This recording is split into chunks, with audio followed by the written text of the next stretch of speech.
नमस्कार दोस्तों, आप सभी का हमारे YouTube चैनल पर स्वागत है। हम कक्षा 12वीं के इतिहास को पढ़ रहे थे, जिस बुक का नाम है भारत का इतिहास। और इस बुक का हम अध्याय 4 पढ़ रहे थे। ये वीडियो अध्याय 4 का पार्ट 5 है। ठीक है, हमने अध्याय 3 कंप्लीट पढ़ लिए और अध्याय 4 के भी 4 पार्ट पढ़ लिए। ठीक है, और इस अध्याय का नाम है मुगल आक्रमण, प्रकार और प्रभाव। ये अध्याय 10 नंबर का है। और अगर आप इसकी PDF नोट्स पाना चाहते हो तो आप हमारे टेलीग्राम चैनल को ज्वाइन कीजिए, जिसकी लिंक आपको डिस्क्रिप्शन में दे रखी है। आप सर्च करके भी ज्वाइन कर सकते हो। टेलीग्राम चैनल का नाम वही है जो यूट्यूब चैनल का नाम है। आप हमें फेसबुक पर और इंस्टाग्राम पर भी फॉलो कर सकते हो। ठीक है, तो चलिए पढ़ना स्टार्ट करते हैं। आज हम पढ़ेंगे पृथ्वीराज चौहान को। ठीक है, तो 1177 से 1192 ईस्वी मोहम्मद गौरी के भारत पर आक्रमण के समय दिल्ली व अजमेर पर पृथ्वीराज चौहान जो तृतीय था उसका शासक था, जो इतिहास में राय पिथौरा के नाम से प्रसिद्ध है। तो पृथ्वीराज चौहान को राय पिथौरा कहा जाता है। पृथ्वीराज का जन्म 1167 ईस्वी में हुआ।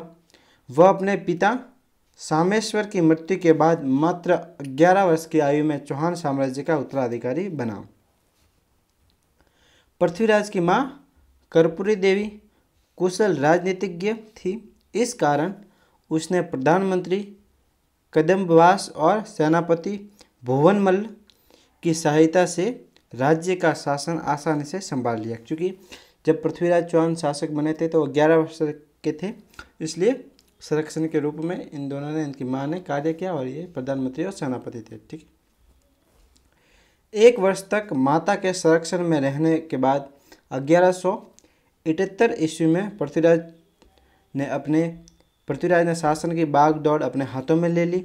शीघ्र ही उसने उच्च पदों पर अपने विश्वसनीय अधिकारियों की नियुक्ति कर विजय नीति को क्रियान्वित करने का बीड़ा उठाया। इतिहासकार गोपीनाथ शर्मा के अनुसार इस विजय नीति के 3 पक्ष थे: स्वजनों के विरोध से मुक्ति पाना, पड़ोसी राज्यों का दमन तथा विदेशी शत्रुओं का मुकाबला करना। ये देखिए पृथ्वीराज चौहान आगे है। पृथ्वीराज चौहान की विजय, अब उनकी विजय के बारे में पढ़ते हैं। पृथ्वीराज को अल्पवयस्क देखकर उसके चाचा अपर गांगेय ने शासक बनने के लिए विद्रोह कर दिया। पृथ्वीराज ने उसे परास्त कर उसकी हत्या कर डाली, किंतु विरोधी दल शांत नहीं हुआ। अपर गांगेय के छोटे भाई नागार्जुन ने विद्रोह का बिगुल बजाते हुए गुरुग्राम गुड़गांव पर अधिकार कर लिया। पृथ्वीराज द्वारा सेना भेजने पर नागार्जुन गुरुग्राम गुड़गांव को छोड़कर भाग गया और उसके सेनापति देवभट्ट के कुछ समय तक गुरुग्राम गुड़गांव को बसाने का प्रयास अवश्य किया, किंतु पृथ्वीराज की सेना ने उन्हें सफल नहीं होने दिया और सेना सफल हो गई। आगे है, विद्रोहियों को मौत के घाट उतार दिया और उनके सिर नगर की प्राचीरों पर लटका दिए। प्राचीर यानी दीवारों पर लटका दिए गए, जिससे भविष्य में अन्य शत्रु उनके विरोध का साहस न कर सके। 1182 ईस्वी में पृथ्वीराज ने गुड़गांव व हिसार के आसपास बसी हुई बंडानक नामक उपद्रवी जाति को पराजित किया और अपने राज्य की उत्तरी सीमा को सुरक्षित किया। समसामयिक लेखक जीनपति सूरी ने पृथ्वीराज द्वारा बंडानकों के दमन का उल्लेख किया है। आगे है, प्रारंभिक सफलताओं के बाद पृथ्वीराज ने प्राचीन भारतीय शासकों के समान दिग्विजय नीति अपनाने का फैसला किया। पंडानकों के दमन के बाद उनकी सीमाएं चंदेलों के महोबा राज्य से मिलने लग गई थी। अपने कुछ सैनिकों की हत्या का बदला लेने के लिए पृथ्वीराज ने 1182 ईस्वी में महोबा राज्य पर आक्रमण कर दिया। इस युद्ध में चंदेल शासक परमर्दिदेव के 2 सेनापति आला व उदल, इन दोनों सेनापति का नाम काफ़ी फेमस है, काफ़ी इम्पोर्टेंट है। ठीक है, तो आला और उदल मारे गए। विजय पृथ्वीराज पंजुन राय को महोबा का अधिकारी नियुक्त करता है। आगे है पृथ्वीराज रासो के अनुसार पृथ्वीराज ने आबू की राजकुमारी इच्छिनी से विवाह कर गुजरात के चालुक्य शासक भीमदेव द्वितीय को अप्रसन्न कर दिया, क्योंकि भीमदेव भी इच्छिनी के साथ विवाह का इच्छुक था। ये जो सब घटनाक्रम है ये आप याद रखना, ठीक है।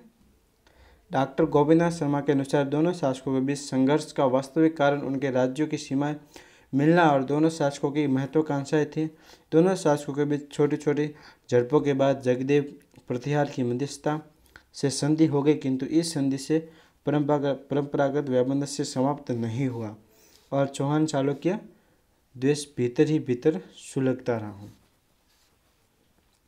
आगे है पृथ्वीराज के पूर्व में स्थित कन्नौज के गढ़वाल राज्य का शासक इस समय जयचंद्र था। दिल्ली पर नियंत्रण को लेकर चौहान और गढ़वालों के बीच परंपरागत वैमनस्य चलता रहा। पृथ्वीराज दिग्विजय योजना को पूर्णता प्रदान करने के लिए कन्नौज को अपने राज्य में मिलाना चाहता था। वही जयचंद्र भी उसकी होड़ में विजय योजना बना रहा था। इस कारण दोनों के बीच संघर्ष होना अवश्यंभावी था।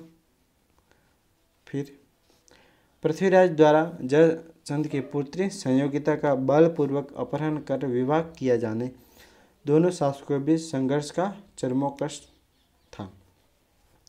पृथ्वीराज चौहान ने उसकी पुत्री संयोगिता से विवाह कर लिया, वो भी बलपूर्वक, ठीक है, इसलिए युद्ध हुआ। अपनी पुत्री के अपहरण से जयचंद्र पृथ्वीराज का पक्का शत्रु बन गया और बदला लेने का अवसर ढूंढने लगा। एक प्रचलित मत के अनुसार उसने सहायता का आश्वासन देकर मोहम्मद गौरी को पृथ्वीराज पर आक्रमण करने के लिए आमंत्रित किया।